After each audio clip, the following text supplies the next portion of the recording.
उपेंद्र कुशवाहा की चर्चा के बीच एक और चर्चा बहुत गंभीरता से हो रही है और उस चर्चा का कारण बने हैं चिराग पासवान। हम चिराग पासवान के व्यक्तिगत संबंधों की बात नहीं करने जा रहे हैं, न ही चाचा भतीजा के बीच जो आर पार चल रहा है उसकी बात करने जा रहे हैं, बल्कि हम ये कहने जा रहे हैं कि एक तरफ जहां 4 दिवसीय दौरा के बाद दिल्ली से अलग अलग राज्यों में घूमने के बाद उपेंद्र कुशवाहा पटना वापस आते हैं और उनके पटना वापस आने से ठीक पहले जैसे ही ये सूचना मिलती है कि उपेंद्र कुशवाहा पटना वापस आ रहे हैं, फौरन चिराग पासवान अपने सारे कार्यक्रम सब कुछ छोड़ छाड़ करके सीधे दिल्ली रवाना हो जाते हैं और ये कहते हुए जाते हैं, जब मीडिया के बंधुओं ने उनसे पूछा तो उन्होंने कहा कि कई राउंड की बातचीत उनकी अमित शाह से हो गई है, अब फाइनल स्टेज में सब कुछ है, वो एनडीए का हिस्सा हैं। 25 तारीख को बिहार में 2 रैलियां होनी है, दोनों रैली की जानकारी हम आपको दे रहे हैं कि किस तरह से तैयारियां चल रही हैं। लेकिन सबसे बड़ी बात है कि जहां महागठबंधन की रैली पर असमंजस के बादल मंडराने लगे हैं। आपको मालूम होगा कि कल ही हमने आपको खबर चलाया था और एक वीडियो जो वायरल हुआ था कि वहां पूर्णिया में जैसे ही जदयू के प्रदेश अध्यक्ष वहां तैयारियों का जायजा लेने जाते हैं तो हंगामा हो जाता है और हंगामा इतना बढ़ जाता है कि एक दूसरे पर आरोप प्रत्यारोप के साथ और भी शब्दों की मर्यादा भी टूटती है और नौबत हाथापाई तक की आ जाती है। इसका वीडियो बना करके एक शख्स ने हमें भेजा था। उसके बाद ये दावा किया जा रहा है कि हमने कोशिश किया कि इस विषय पर जदयू के कोई नेता आएँ और अपनी बात रखें, लेकिन किसी ने अब तक हमें आने की और इस विषय पर बोलने की सहमति नहीं दी है। इन सब के बाद एक पक्ष ने जो बातें कही, उनका कहना था, युवा हैं और युवा विंग में जदयू के सदस्य भी हैं, उन्होंने स्पष्ट तरीके से कहा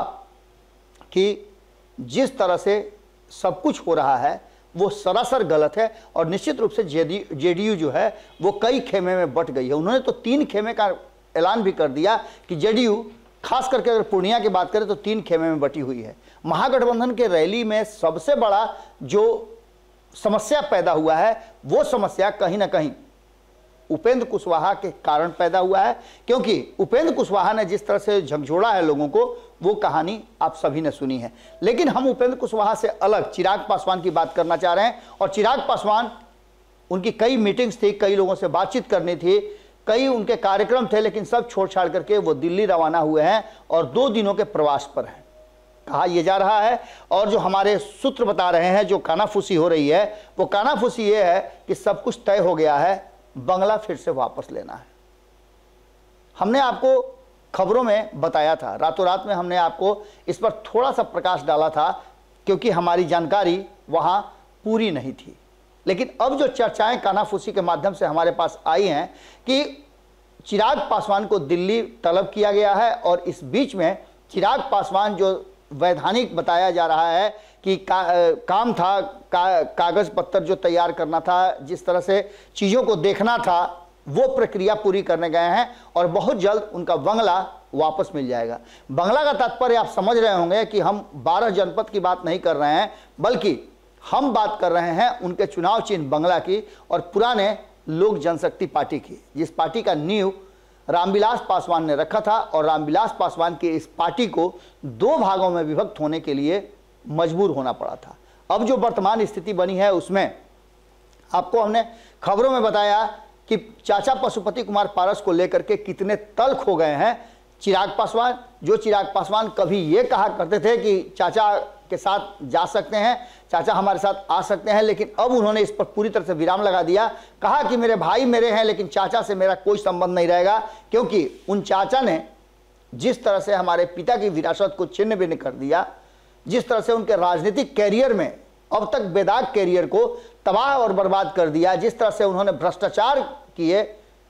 वो हमें बर्दाश्त नहीं है। समाज के साथ साथ राज्य और सिर्फ अपने ही समाज नहीं, सर्व समाज के साथ उन्होंने धोखा किया है। न तो वो पार्टी को सम्मान दे पाए, न परिवार को दे पाए और न ही उन्होंने जिस व्यक्ति ने उन्हें राजनीति में स्थापित किया उस व्यक्ति को सम्मान दे पाए।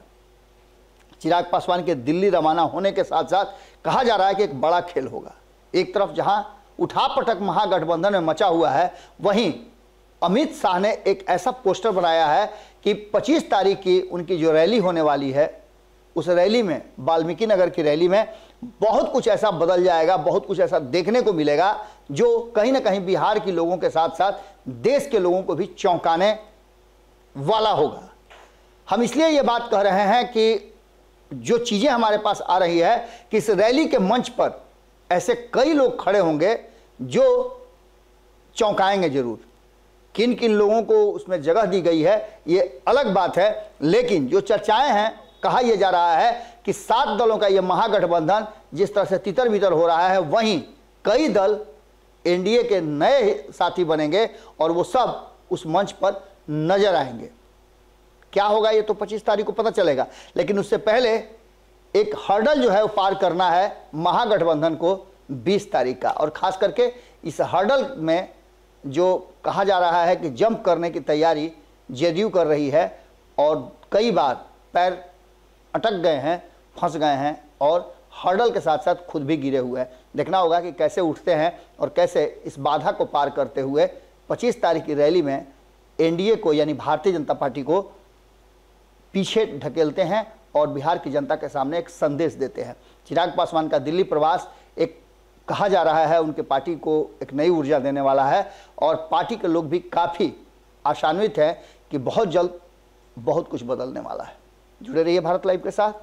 खबरें लगातार जारी हैं। अगर ये वीडियो पसंद आई और वह बिहार के राजनीति और बिहारियत से सरोकार रखेनी तो सब्सक्राइब बटन दबा के चैनल के सब्सक्राइब कर ली। ओजे एगो घंटी बा, ओकरा बटन दबा देला से कुल सटीक और मारक खबर रुआ मुफ्त में मिल जाई। अगर रुआ पत्रकारिता के हमनी के नया प्रयोग में सहयोग कर चाहतानी तो ज्वाइन बटन दबा दी। पेटीएम नंबर नोट कर ली 9386816700। धन्यवाद।